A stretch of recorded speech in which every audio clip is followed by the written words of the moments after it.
Hey, howdy, and how's it going, everybody? Today, I thought I would do a personality test. I don't really know why. I just thought it might be interesting. I know I'm the I part, but I don't know the rest of what I am. And I figured what better way to find out than doing it for a video so I can be manipulated or something. There's probably no bad things that can come from like people post their personality in like their bios half the time, or their traits, or whatever this thing is called, their personality hexadecimal code, like whatever the hell it is. Now I probably won't be one of those people, but I do want to take the test and just see what I get.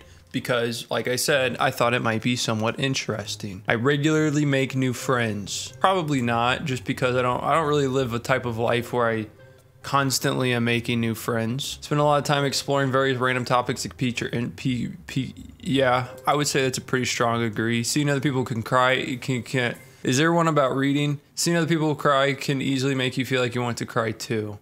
Only if it's something I relate to, or like can see from their shoes, or at least shoes that they might have worn before, because it might not be exactly the same. I'll do the middle one. That one feels most accurate. You often make a backup plan for a backup plan. What does that even mean? I feel like you normally have like, I would have a plan, and then, yeah, I mean, maybe. Because I feel like I don't maybe have backup plans, but I just have multiple ways to do the same plan, or like a plan that has the same end goal. Usually stay calm even under a lot of pressure.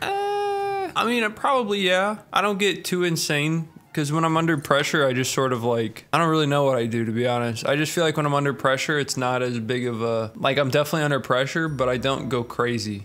At least I haven't yet. At social events, you rarely try to introduce yourself to new people, mostly talk to the ones you already know. Yeah, for the most part, just because a lot of the time I'm like there with the people I know, but it's not that I never talk to anybody. Like if they come up and I don't know them, I'll try to make conversation with them, but I won't go out of my way most of the time unless they're like a person of a person I know. You completely disagree. It normally just happens that way, but I would love to be able to like, well, I guess when it comes to painting, that one's actually, I like definitely get to a certain point, then I start a new one, but I don't finish it. I'm very sentimental. Light agree. You like to use organizing tools like schedules and lists. I like to, but it doesn't work. So that's another light agree. Even a small mistake can cause you to doubt yourself. Oh, for sure.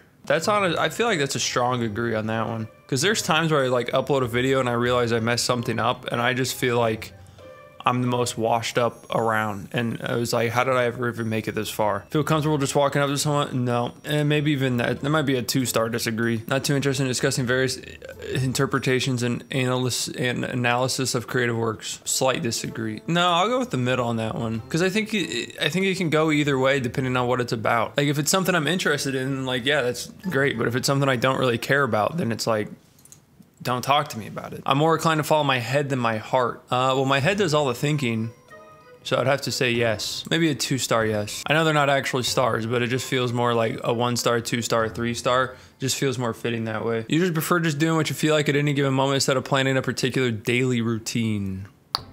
Yeah, I mean, I like to have at least an idea of what I want to do, but I don't really have a daily routine, and I'm sort of like, these are all the things I can do today, and then I sort of see what like piques my interest the most at any point where I feel like doing something. You rarely worry about whether you make a good impression on people you meet. Strong disagree. I worry about it for weeks after, even though nothing bad actually happened. I enjoy participating in group activities. I would agree. I think it's more fun with more people around. It once again has to be like sort of people I know. Like I think trying a group activity with a bunch of people I don't know is a bit tougher, or at least like one person I know. Like it doesn't even have to be that, like all of them. You like books and movies that you can make up your own interpretation of the ending?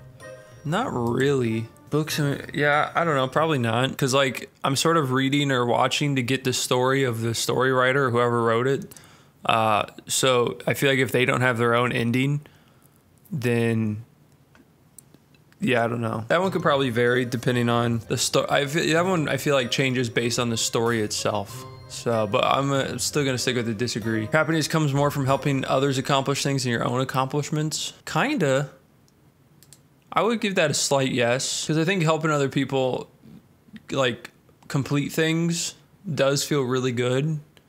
And I feel like it's an easier feel good. It's like an easier feel good to feel. If that, I don't know if that makes sense, but I'm hoping it does. You're interested in so many things, you find it, yeah. You're prone to worrying that things will make a turn for the worst, for sure. You avoid leadership roles in group settings. I try to, but I've slowly became slightly more open to it. I'll do a slight agree just because I think I avoid it more than I embrace it. You're definitely not an artistic type of person. Fully agree.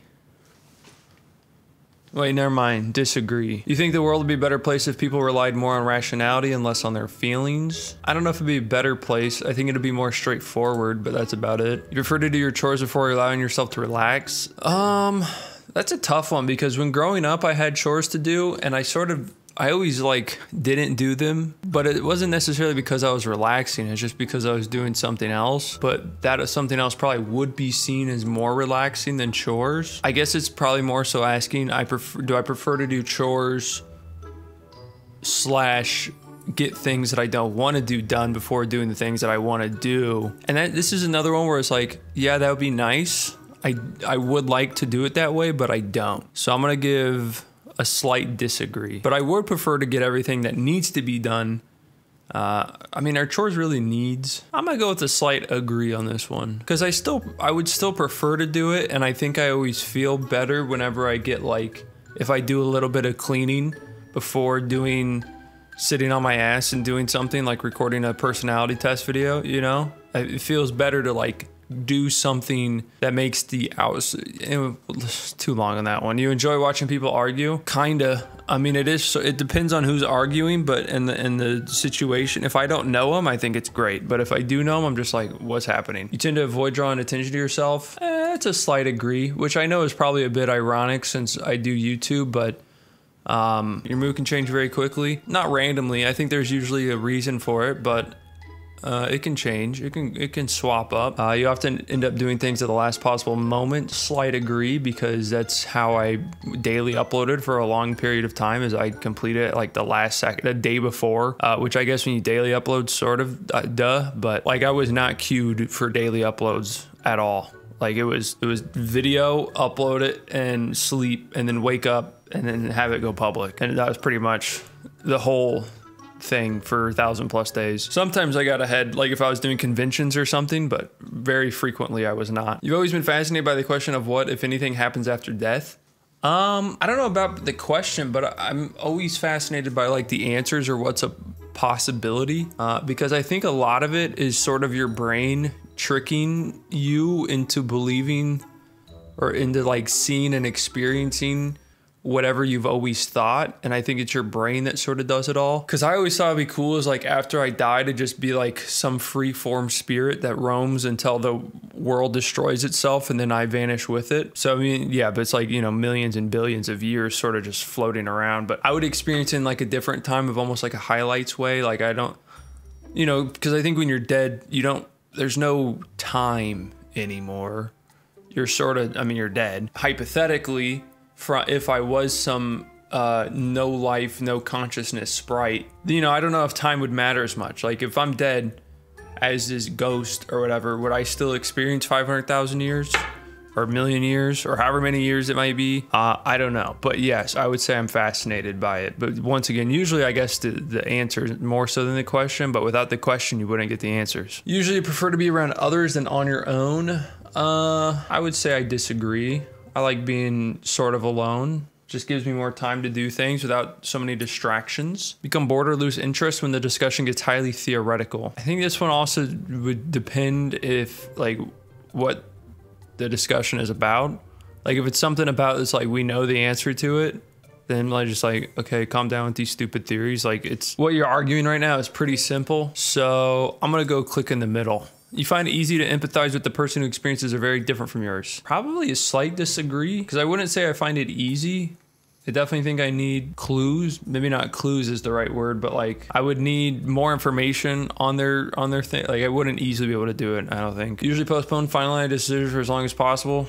Yeah. You rarely second guess the choices you've made? No. Maybe that one might need to be a 3-star disagree. After a long, exhausting week, a lively social event is just what you need. Not really. You enjoy going to art museums? I mean, I haven't really gone to many, but I would say I would enjoy it. The only reason that's not like a 3-star agree is just because sometimes museums get boring. It's a lot of walking. And it can be tiring, and that's the main reason I would probably have to not give it a full 3-star. You often have a hard time understanding other people's feelings. I would say no.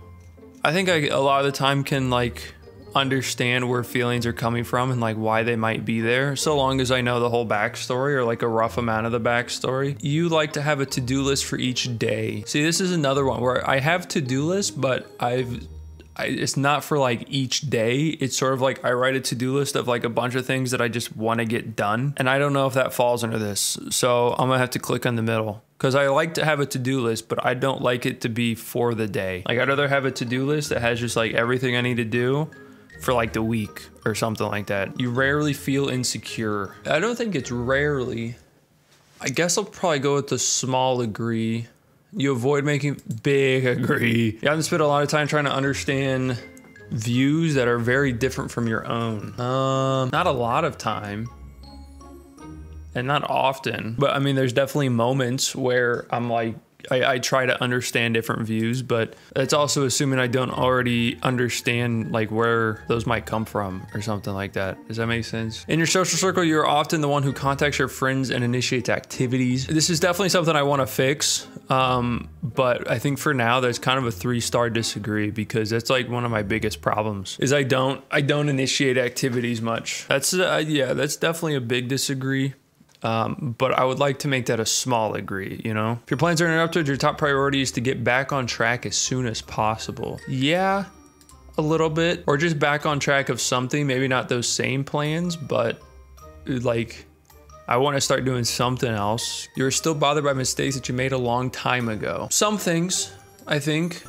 Not like a bunch of mistakes, but there's like sometimes those just like things that you did years ago. You're just like, ugh. You really contemplate the reason for human existence or the meaning of life. That's a pretty big disagree. I would think I think about that a fair amount. Your emotions control you more than you control them. Ooh, this is a tough one. Because there's times where like, you know, it's both. Where like I'm under control, and there's other times where the emotions just get the best of me. Do my emotions control me more than I control them? I would have to do a slight disagree.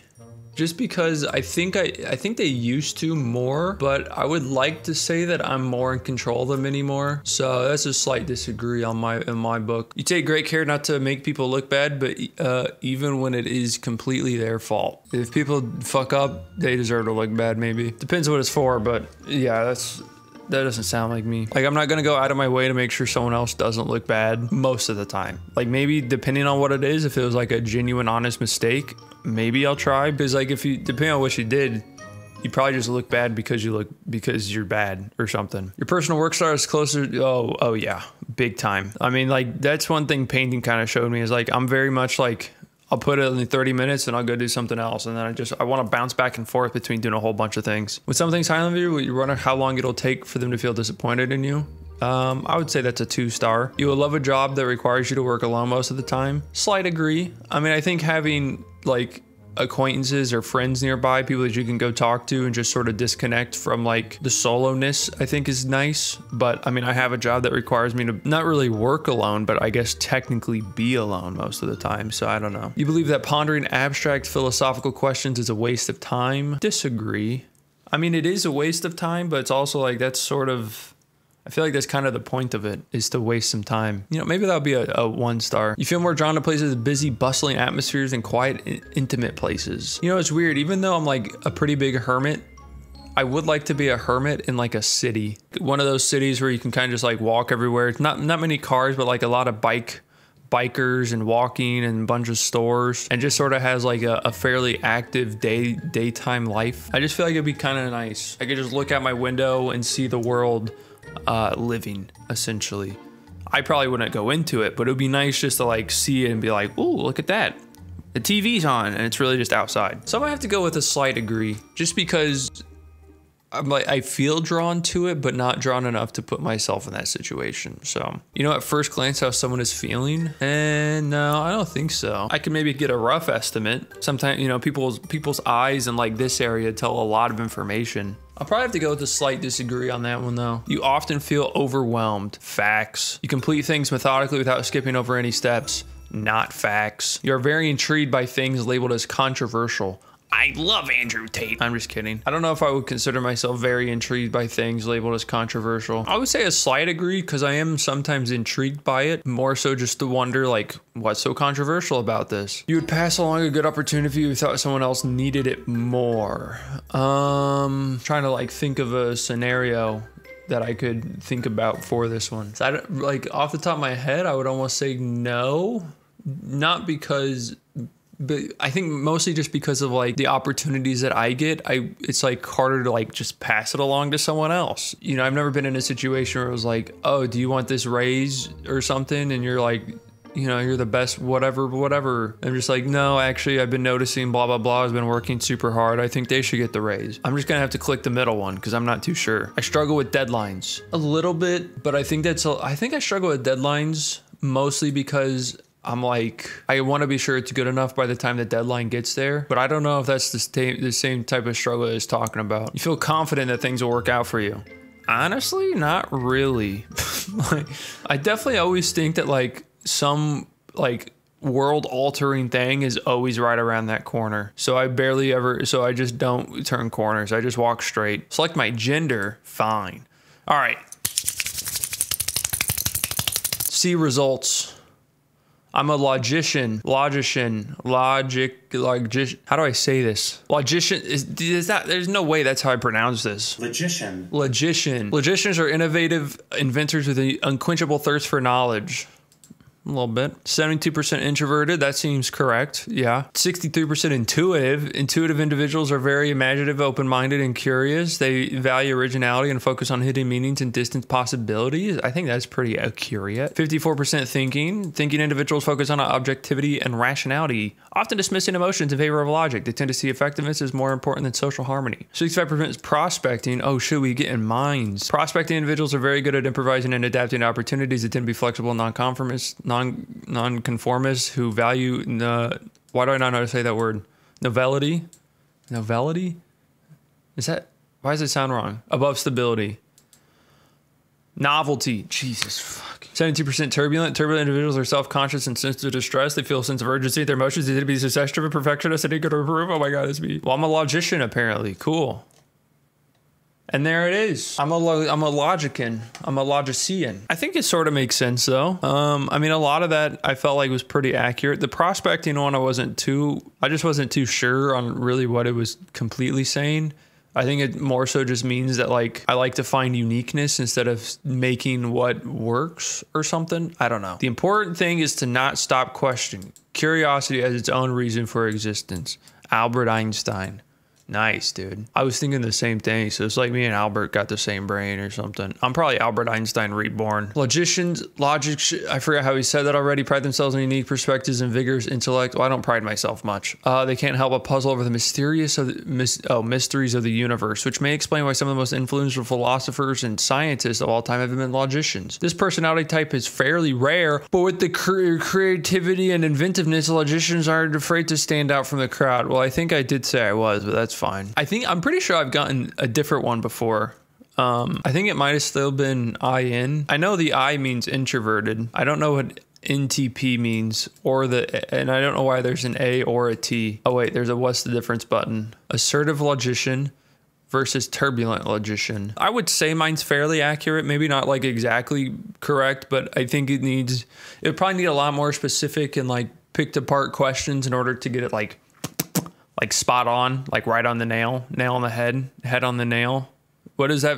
I forgot what there's some saying, there's a saying for everything, but I don't know. It seems like it's fairly accurate for how I guess I would think and the way it describes it. If you think I'm a logician or maybe I got the wrong personality, let me know in the comments. But that's it. Thanks for watching. If you guys have any other video ideas you want to see me do, well then tell me and I'll maybe do them. Thanks for watching. Peace.